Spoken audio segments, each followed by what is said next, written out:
Welcome to Military History Inside Out, a podcast devoted to the study of how war has been waged across the centuries.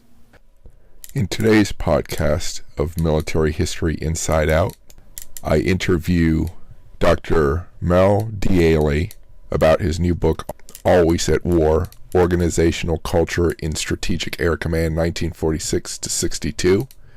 He talks about how Strategic Air Command was formed and led by General LeMay, how it developed, how it was a successful strategic deterrent force, deterrent nuclear force.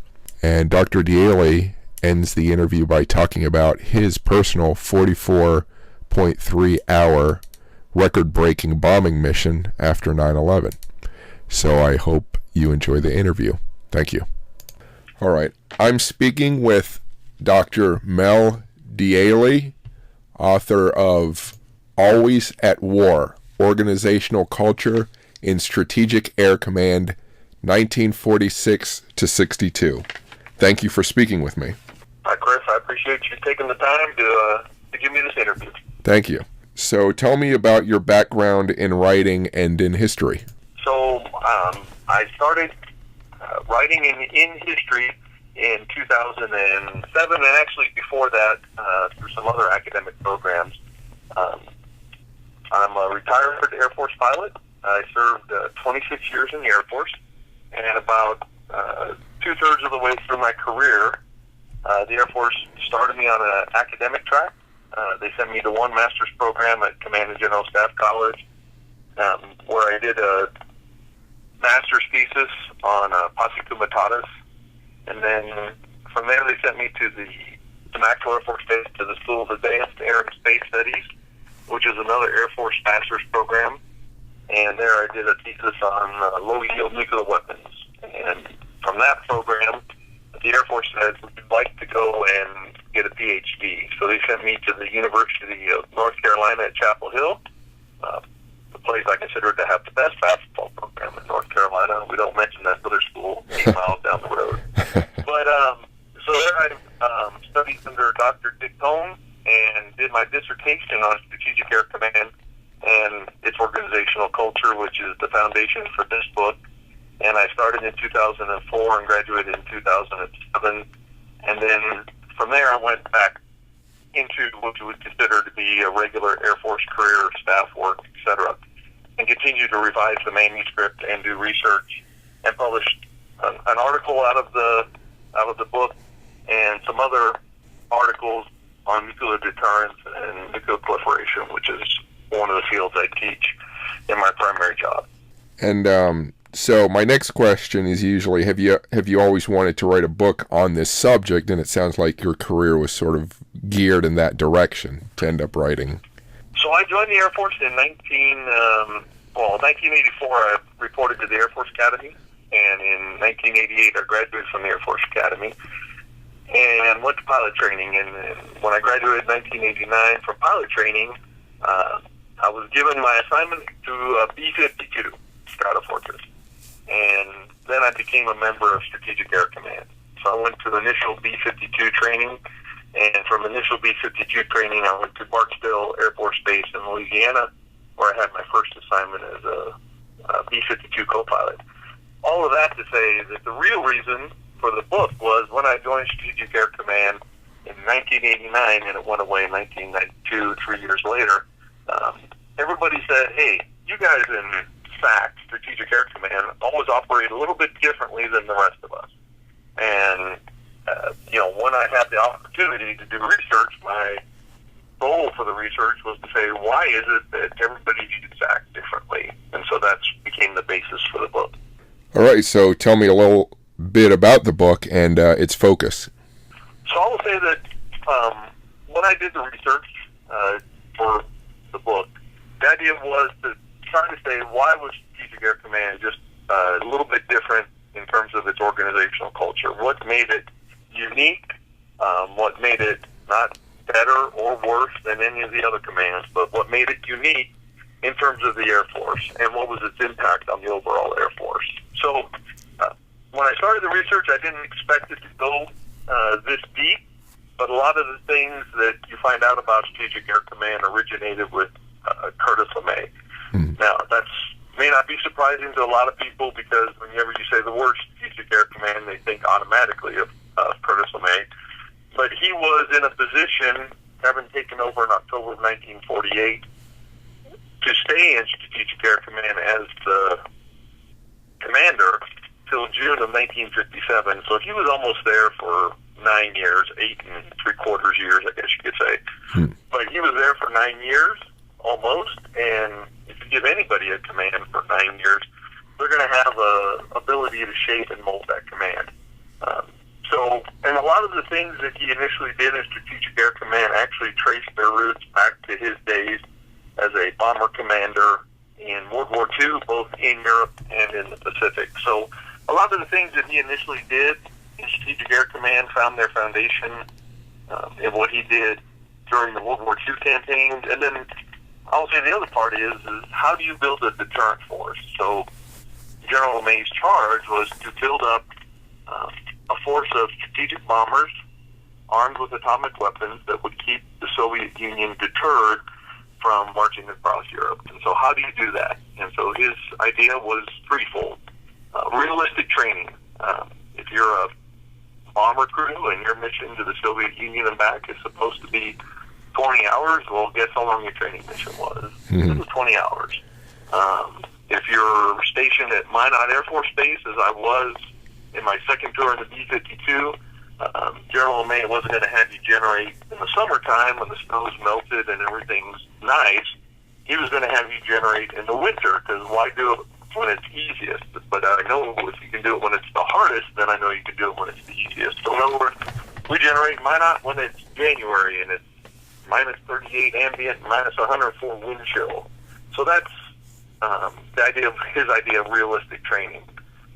The second aspect I will say of building a deterrent force was no notice inspections. How do you build a force that you want to keep the other guy at bay, but at the same token, you really don't want to use that force, but you want to make the other guy believe you're going to use that force.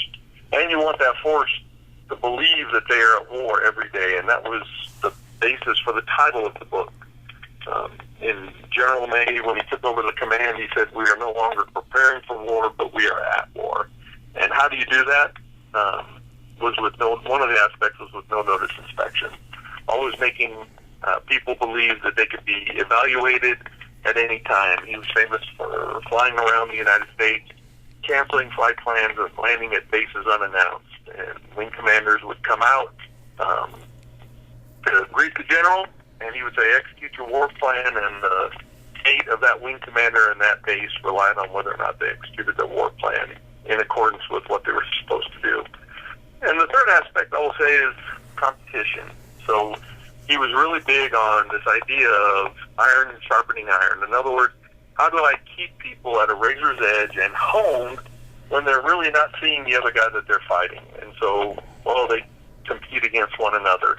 Outside of his headquarters at Strategic Air Command, he had a totem pole, and on that totem pole was every wing under his command, ranked order from the top to the bottom.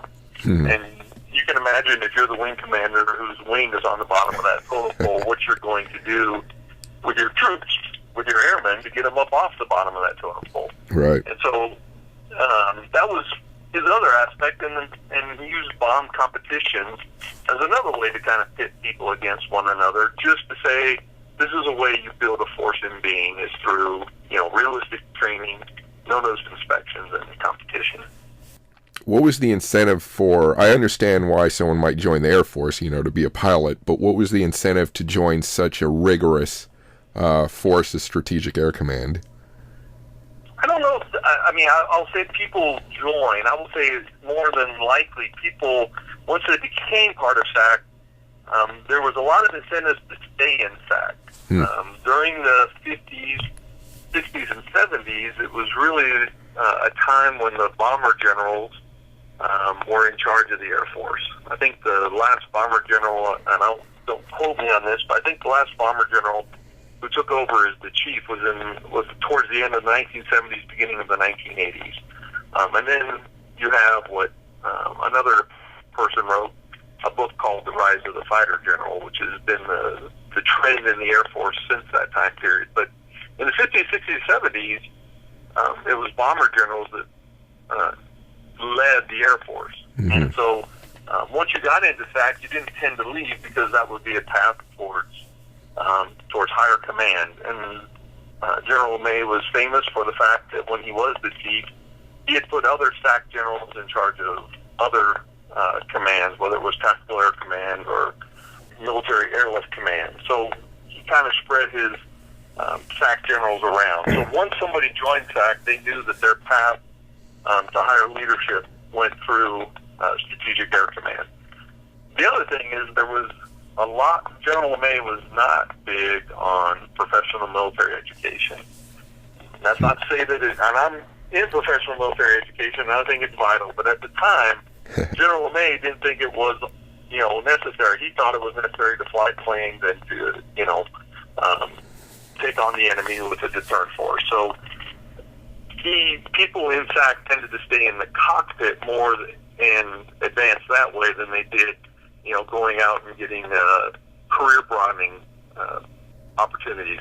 Mm-hmm. So I think that's the reason why most people stay in Strategic Air Command, is because it was doing deterrent, and they also knew that it was a way to leadership within the Air Force. So I noticed, so it was established in 1946, which I guess was about a year or two before the general reorganization of the military, I guess in 47 or 48, I forget. Is that correct? So the Strategic Air Command was stood up in 1946, before it became an independent service in 47.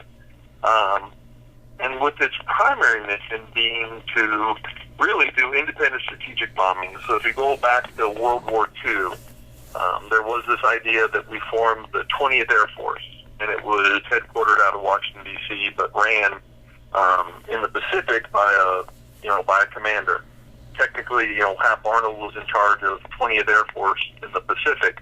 And so the idea was to keep those bombers as independent strategic assets and not to be touched by theater commanders. And so when the war ended, they said, we liked the idea of what 20th Air Force was, an independent, a command devoted to independent strategic bombing. So they created Strategic Air Command really with the idea of being just a command focused on independent strategic bombing. When General LeMay takes over in 48, he takes the idea of, if we're going to do this thing called deterrence, and we're going to go after the enemy, then he wanted what he called the atomic air offensive. In other words, he brings in more nuclear weapons into the plan, because he's basically saying, we don't bomb the same target once. If a nuclear will do it, go to the target once and take care of the target. So nuclear weapons and Strategic Air Command become, I would say nuclear weapons become more associated, or atomic weapons become more associated with SAC under General LeMay. Considering your book covers 16-year period from 46 to 62, I'm curious how much did they have to worry about what the adversary, what the Soviet Union was doing to counter them, or were they able to, were these, what was that dynamic like? So it influenced the way the Strategic Air Command did operations. So, for example, in the Korean War, General LeMay was reluctant and didn't send the best assets to the Korean War. The reason being is because they always believed that there was going to be another fight with the Soviet Union, and he was afraid that if you send assets to the Korean War that are your best planes with your best capabilities, then the Russians are going to learn what we have, and when we actually have to fight them for real, they will have gained an advantage, having known what we have. So in the Korean War, he pulls back some of his best assets. He doesn't send the best equipment forward. And that kind of says, we don't want to show the Soviet Union what we have, because we believe this big fight is coming further down the road. And so it does, influence the way that they do current operations, trying not to show the Soviet Union, again, all the capabilities of the bomber force. The other thing is that there was a belief in Strategic Air Command right, that there was a fifth column in the United States that if we ever went to war with the Soviet Union, that they would rise up in the United States and try to do sabotage and other things to our national assets. Mm-hmm. Because of that, General LeMay developed red teams. In other words, he had people within Strategic Air Command, airmen, who would go out and test base security. They would try to get on base with a picture of a baboon on their ID card just to see if the guard gate was actually checking IDs, or they would try to penetrate the base as vendors stocking, soda machines. There's a couple of apocryphal stories that come out of that. One that was in a Reader's Digest article where General LeMay, one of these guys got close to General LeMay, and General LeMay held him at gunpoint. Now, I think some of those are apocryphal stories, but it just illustrates the myth of General LeMay, right? And then there's another story of, a guy who tried to cross a lake in Carswell Air Force Base, and he got shot at by the guard. He was like, yeah, you guys passed, because he turns around and he swims back to shore. But these are ways that General LeMay wanted to test the base, because they really did believe that there was a fifth column in the United States that would rise up if we ever went to war with the Soviet Union. When Sputnik went up, I know there was a fear that satellites, at the time, a new technology would be used to carry nuclear weapons. How did that affect sort of the Strategic Air Command's mission? So one of the things when you talk to people and you talk, say, Strategic Air Command, words that are commonly associated with Strategic Air Command are Curtis LeMay, nuclear weapons, and alert. So alert is one of those concepts that a lot of people associate with Strategic Air Command, but people do not realize that SAC never pulled a day of alert under General LeMay. General LeMay leaves in June of 1957. Thomas Power takes over, General Thomas Power takes over, and SAC actually pulls its first alert under Thomas Power. Interestingly enough, Sputnik went up on 4 October of 1957, but SAC was pulling alert on 1 October of 1957, 3 days before Sputnik went up. Now, was that just because of the fact that it was the beginning of the fiscal year?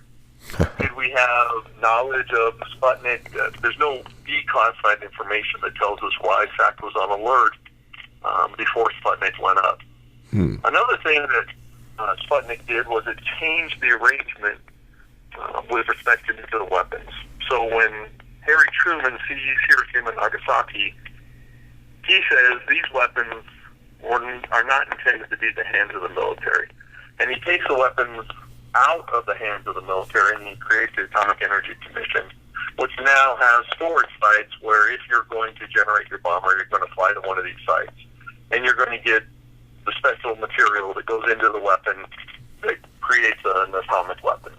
And so when we go to an alert configuration, when they're saying now we have to have these planes off of the ground within 15 minutes, President Eisenhower says, well, we've got to give custody of the weapons back to the military.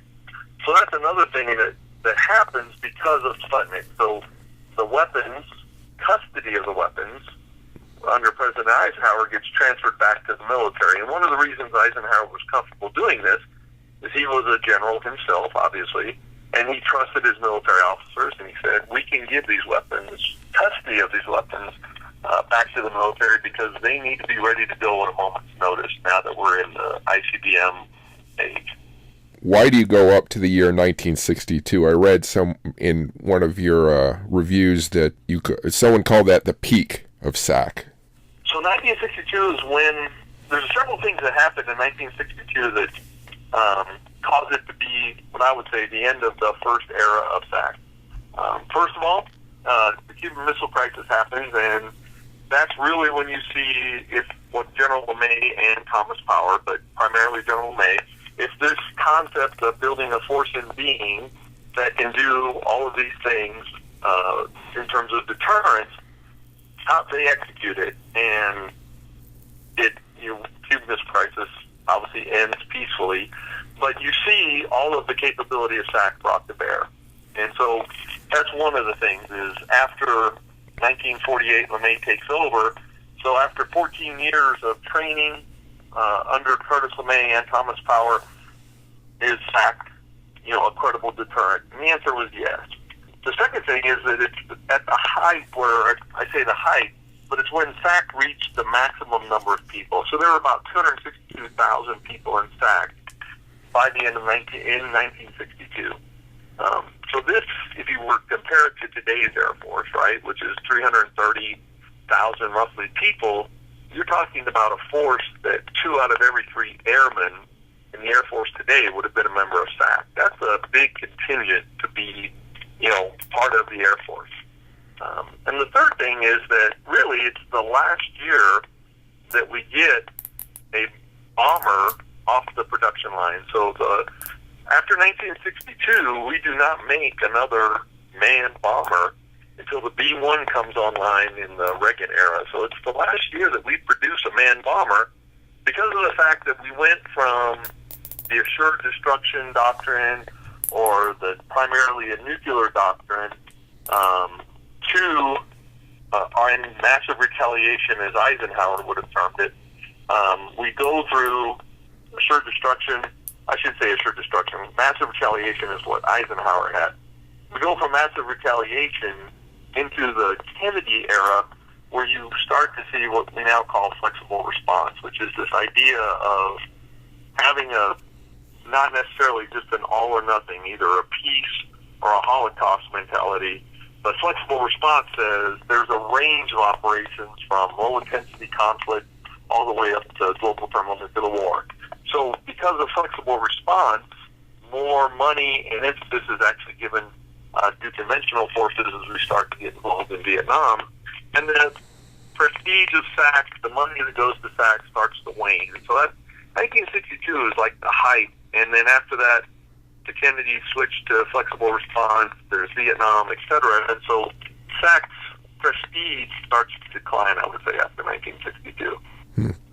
So I saw that SAC, if I'm correct, had control of two legs of the triad. I'm curious if that's, having control of 2 of them seems pretty significant. So I'm curious about that, why that was done. So General LeMay, long back before he even became the SAC commander, recognized the importance of missiles. And so he wanted the Air Force to have missiles. Now, it wasn't a full buy-in because he and Thomas Power both had, I would say, misgivings about missiles. In other words, if you were a SAC bomber pilot, right, your mission is, hey, my takeoff time is 0600, wheels are rolling at 5:59 in 30 seconds so that I can meet the boss's takeoff time. If you were a bombardier and you were in SAC and you missed your target, you may be required to fly all the way to SAC headquarters in Omaha and tell General LeMay why you missed your target. So precision, timing, efficiency were all part of being in the SAC mentality. Mm-hmm. When missiles come on board, they don't perform as well. They're not, when General LeMay would show up for a launch, it's like, hey, we're not going to go today, boss. We got a problem with the missile. Or when the first missile comes off the rail, it's like it misses its target by, 5,000 feet. And so General LeMay says, these guys need to be trained in the SAC way. So he kind of puts pilots and navigators in charge of the missileers who are coming into the Air Force to do what we quote unquote to SAC-emphasize them, right? To get them into the SAC way. In terms of the triad itself, there's never really a time where all of the operations. So SAC was, let's back up. So SAC was what we would call a specified command. Mm-hmm. In other words, the sole service command and General LeMay, to put it in today's terms, we have Air Force Global Strike Command.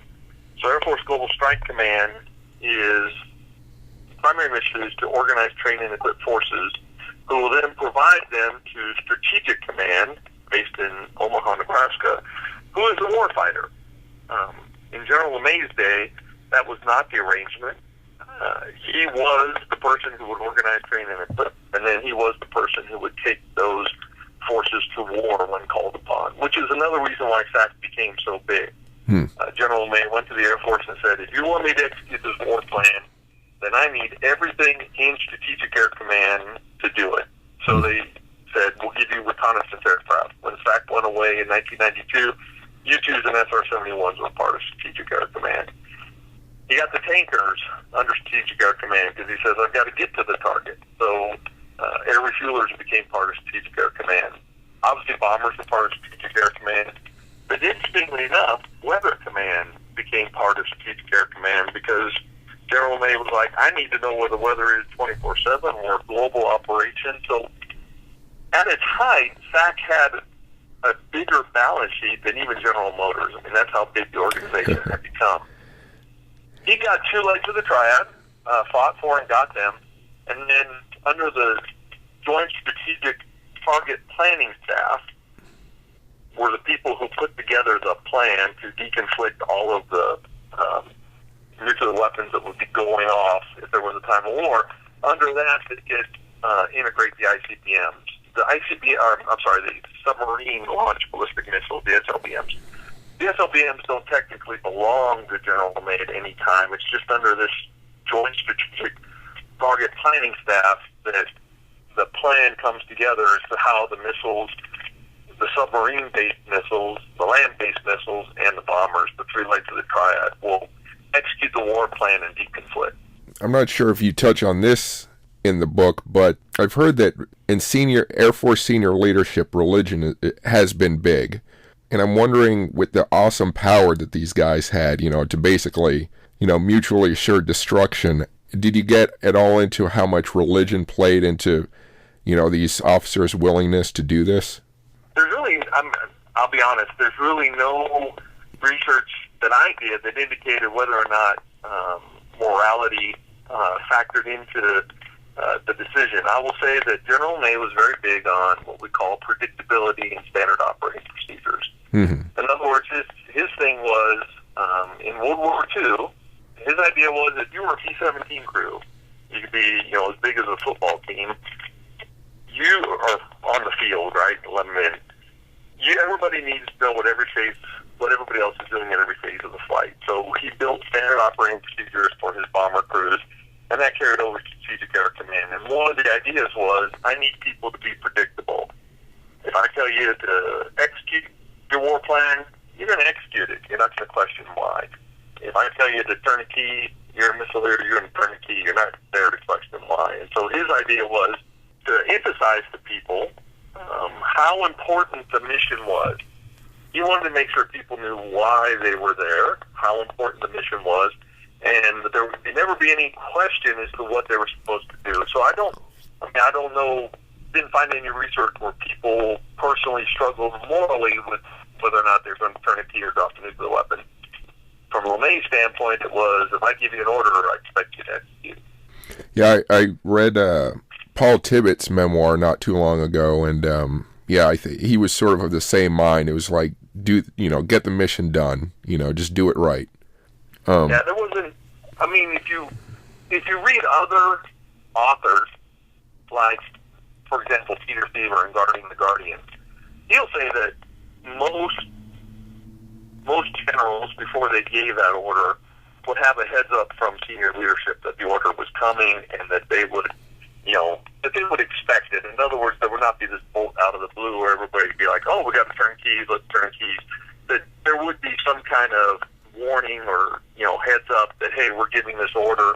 It's about to come down. Not that one day you wake up and the president has told you to execute nuclear war and you're like, out of the blue, why are we doing this, right? So Seaver does give some indications or hints to the idea that, generals would know that this message is coming before it actually be given. So what resources did you use to do the research for this book? A lot of the research that I did for the book came from, I'll say, 3 sources. The Air Force has a great historical research agency at Maxwell Air Force Base. And in there you can find operational records, you can find oral interviews. A lot of generals who exited the Air Force did a final oral interview before they exited. So a lot of the famous generals, General Dougherty, General LeMay, General Carleton, General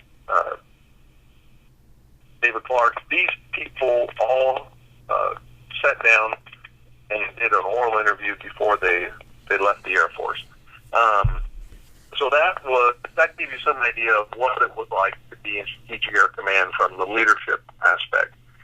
To get to the administrative side and to figure out what the Air Force and Strategic Air Command was doing, went to the National Archives, the ones that are in Maryland, which is where all of the administrative and historical records for the Air Force are. So those were the two primary sources.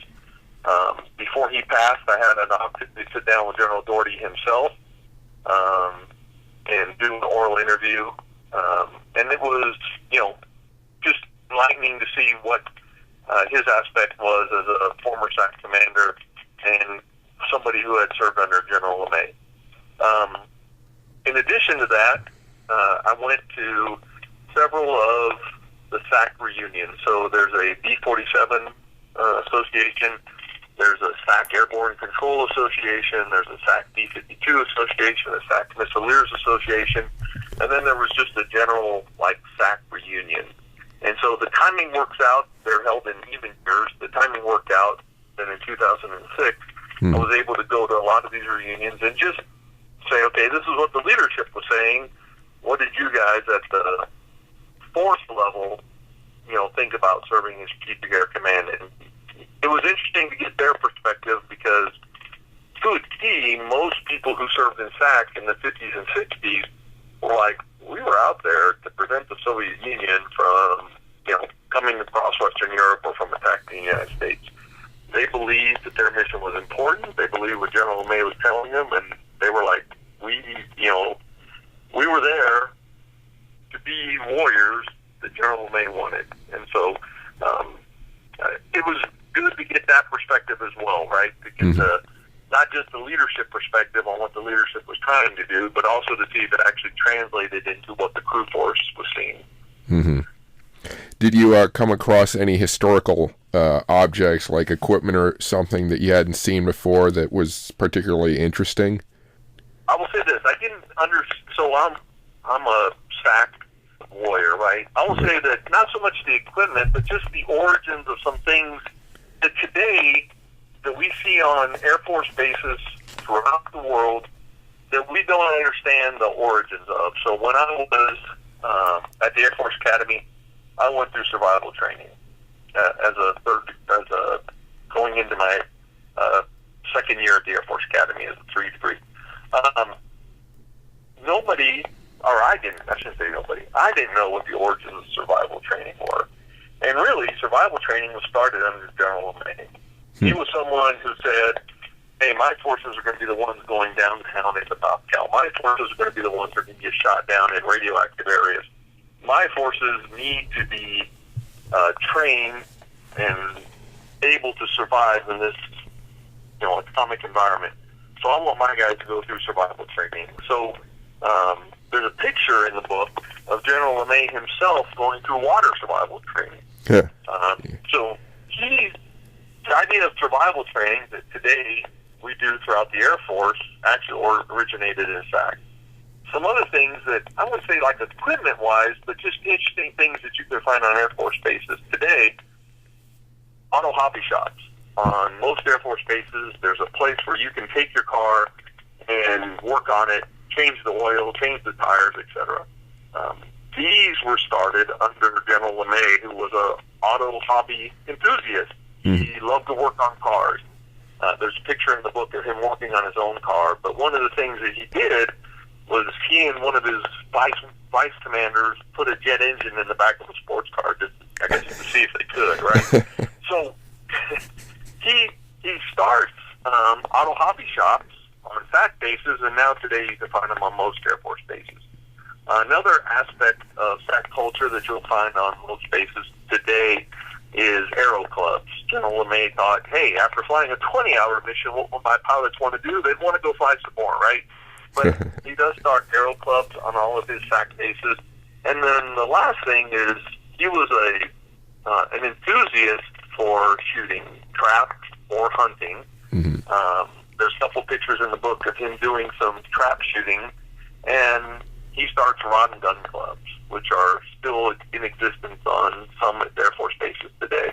Mm-hmm. And then the last thing I'll say that a lot of people don't realize that they'll find on their Air Force bases today is the dorm system. When the Air Force takes over all of these Army bases that they were at, right, when they became a separate turret, a lot of the barracks, or a lot of the places where people lived were barracks, right? Open bunks, etc. We can all imagine what that was like for an Army life, where it's like you get out of your bunk, you go do PT, and then you start your day.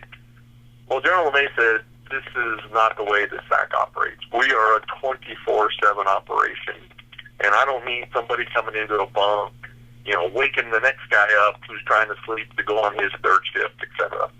So he starts the dorm system under Strategic Air Command, and it's the system that's still in existence today in our Air Force, where airmen live in dorms versus, barracks, because of the fact that General LeMay said a 24/7 operation needs a place where airmen can get rest, because they could be going on shift, all night long. So, again, these are things I will say that were interesting, and when I did the research, didn't understand the origins of all these things that we still see in existence on our bases today.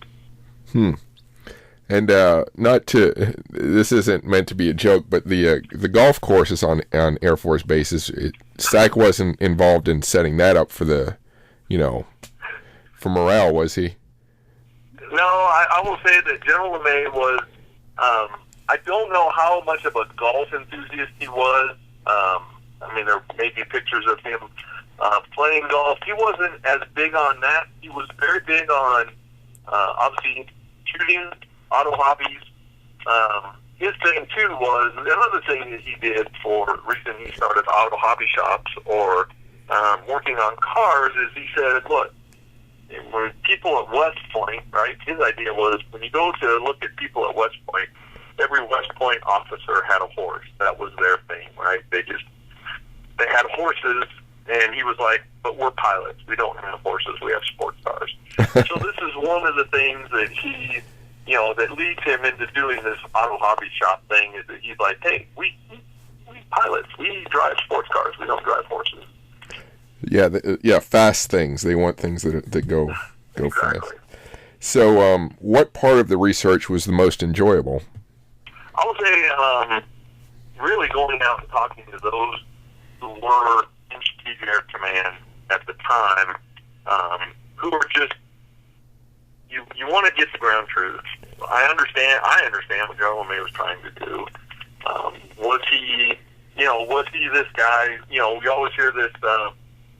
These mantras of to err is as human, to forgive is not fact policy, right? These are things which it makes it seem like General LeMay was someone who was very hard, and he was very driven, and who would not accept mistakes. And so when he talked to the crew force, they really respected General LeMay. The crew force really believed in what he was trying to do and think he was a great leader.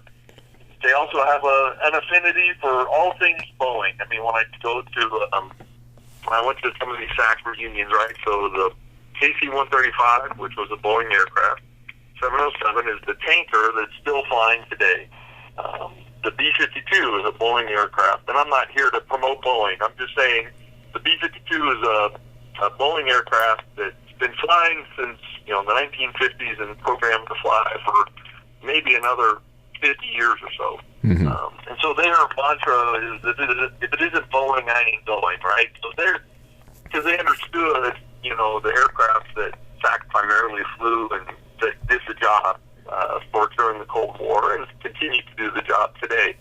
So, I mean, it's just those kinds of things where you meet people who are out there actually doing the mission. Now, at the same token, it's not to say it was all rosy and unicorns and rainbows out there working for Strategic Air Command.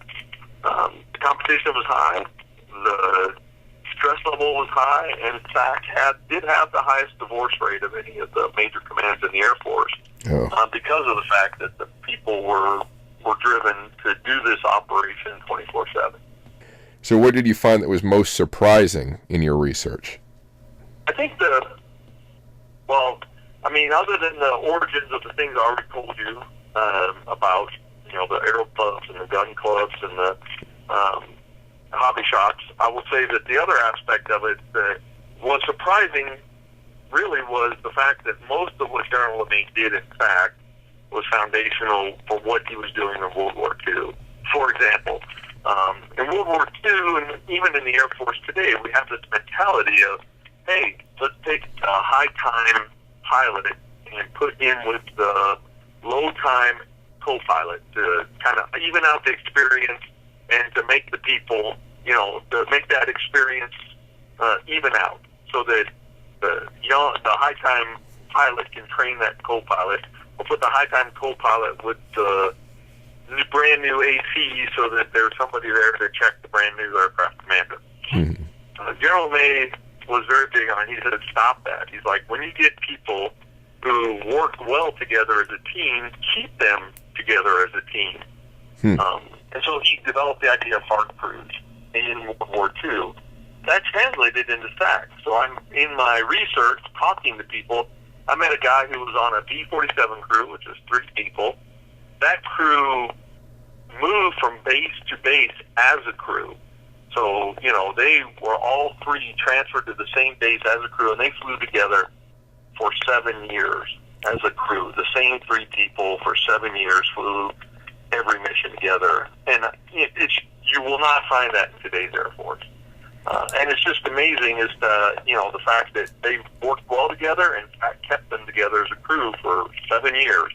The other thing that General LeMay did was, again, standard operating procedures. That was something that was foundational in World War II, as well as the idea of what he did. He had lead crews, and in World War II, that meant that a bombardier would study a certain target area, and then he would lead that mission when called upon to that target area, and that became the basis for what we have today in the Air Force called standardization and evaluation crews, the crews that are the best of the best to evaluate the rest of the fleet. Mm-hmm. So what was the most difficult part or difficult thing to research? I would say the most difficult thing to research is trying to stay unclassified. That's the key aspect, right? Mm. The more classified, there is no classified in the book, but if you try to do a classified dissertation or classified research, then you limit the access of people to read it. And so I wanted to stay unclassified primarily because I want to get the story out so people can understand why it was that Strategic Air Command operated differently than all of the other commands, especially during the Cold War, the initial phases of the Cold War. Okay. Was there anything you discovered that emotionally moved you in some way, and that could either be sadness or something that you found really funny or made you really happy? I would say the funny, so in other words, the funny stuff or the humorous stuff is some of the myths that goes with General LeMay. So he obviously is a big person, an influential person when it comes to Strategic Air Command, but there are these stories that come up around General LeMay, whether it's the story of him holding this, supposed saboteur in his office at gunpoint. There's another story of somebody who broke onto a base and this airman shot twice in order to stop the saboteur and supposedly killed him. And General LeMay said, I want 50 cents for the bullet that missed, right? So these are apocryphal stories, but at the same token, they kind of demonstrate the myth of General LeMay. So what do you hope this book will do for the field of either Air Force history or military history in general? I think when we look at Strategic Air Command, what we want to say is this was a command dedicated to building a deterrent force. And deterrence, whether it's in 1948 or whether it's in 2018, we can learn from what they did to create that deterrent force and still keep some of those same principles in our force today. The idea of using realistic training and unnoticed inspections and competition as a way to hone a force in being that's ready to do the mission at a moment's notice. So that is part of it. It's also how Strategic Air Command, right, evolved over time. Whatever deterrent force we have today will not be the same deterrent force 20 or 30 years from now, because it will have to evolve as the political situation, the strategic situation evolves. For example, in Strategic Air Command, initially it was a force of bombers that were take off, fly through another site, get their weapon, and then deploy from there. Sputnik changes that. Strategic Air Command has to adapt to the ICBM age, right? So they have to go from this idea of flying to another base, getting your weapon, and then deploying to, hey, we got to be ready to go in 15 minutes. So whatever strategic environment changes happen between now and 20 years from now, Air Force Global Strike Command will have to adopt to that, and they can learn from what SAC did in 57.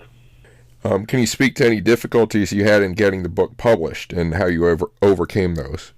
I think I will just say this. I will give a shout out to Paul Springer, who's the editor of the series. He did a lot of work helping me get the book published.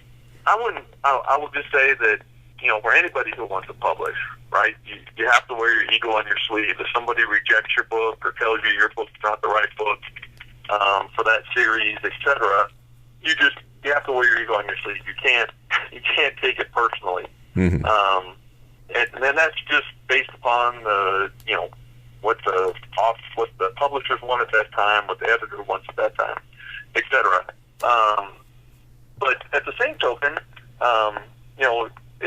I completed my degree in 2007. The dissertation was completed in 2007.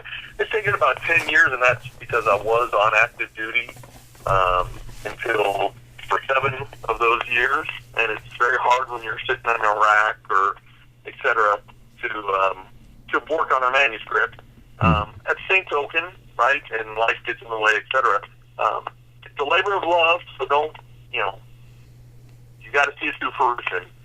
Wear your ego on your sleeve, or have thin skin, and continue the process.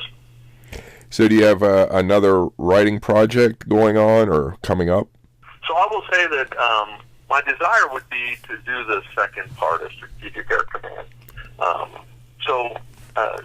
Strategic Air Command was very good at what they did in 1962.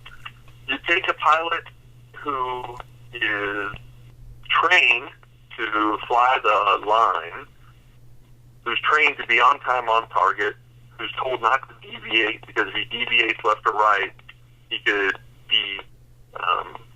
run into frag from other nuclear weapons going off on his mission. So he's got to stay on the line, on time, on target. You take that same pilot, you put him over Hanoi in 1972 with SA-2s being shot at him, and you lose B-52Gs in combat because they're not maneuvering and they're getting shot at and they're getting blown out of the sky. Mm-hmm. From that, SAC has to now adapt, right, to a new conventional environment, and has to understand that their crews have to be not just nuclear trained, but conventional as well. What today we call dual-capable aircraft. Mm-hmm. So bombers are now capable of doing nuclear missions and conventional missions. SAC creates the SAC Weapons and Tactics School in Ellsworth, South Dakota, where they basically take crews there and train them in low level, in maneuvering, in how to do combat tactics at the conventional level, and somewhat at the nuclear level, but primarily for the conventional mission. And so we're training these guys, and then we send them out to Red Flag, where they integrate with fighters, other assets in composite packages. All of that leads to, on the first night of Desert Storm, we have B-52s going in low level over Saddam Hussein's IADs, dropping cluster bombs and runaway cutters and et cetera throughout Saddam Hussein's target complex there, mm-hmm. that are successful. And so it's this idea of you take this Strategic Air Command and you have to change the culture again a little bit to say, hey, now we have to do this conventional mission, and they're able to do it when it comes to the Gulf War. Right.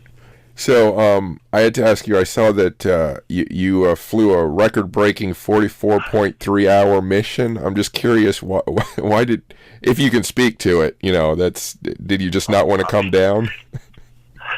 I'll be glad to. So I was fortunate enough, after 9/11, we knew that there would be a response for what had happened to the World Trade Center, to the Pentagon, etc. Mm-hmm. We knew that there was going to be a response, and so we identified crews at Wyman Air Force Base for the first 3 nights of whatever operation we had planned, and we didn't know what that operation was going to be when we identified crews. Myself and he's now Colonel Brian Deaile. He's a licensed commander in Florida in the reserves.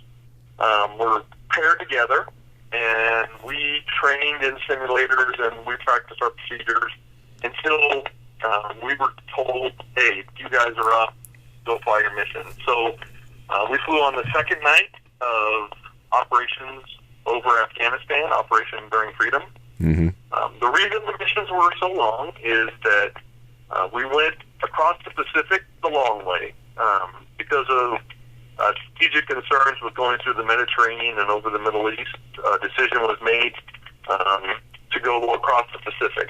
So we flew from Missouri, got our first air refueling off the coast of California, went to Hawaii, got an air refueling there, went to Guam, got an air refueling there, and then went through the Straits of Malacca, got an air refueling there.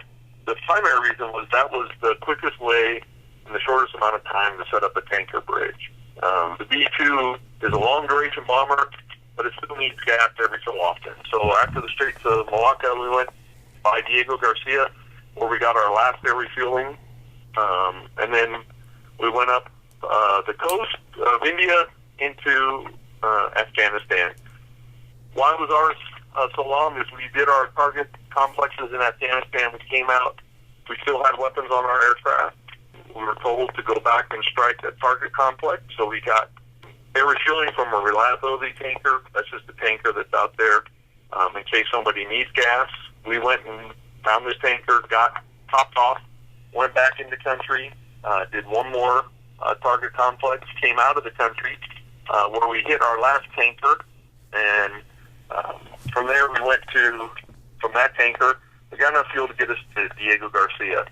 When we got to Diego Garcia, it's 44.3 hours because as we make our final approach into Diego Garcia, there's a B-52 in front of us that has an emergency, and we're on short final, and they're like, B-2 on short final, go around. And we're like, really? We've been airborne 44 hours. So we go around, and that's why it's 44.3 hours, because we have to go around the pattern one more time in order to do this B-52 time to taxi off. Note, I lost my phone connection with Dr. Deaile at this point in the interview, and once we reestablished it, he restarted the ending of his story.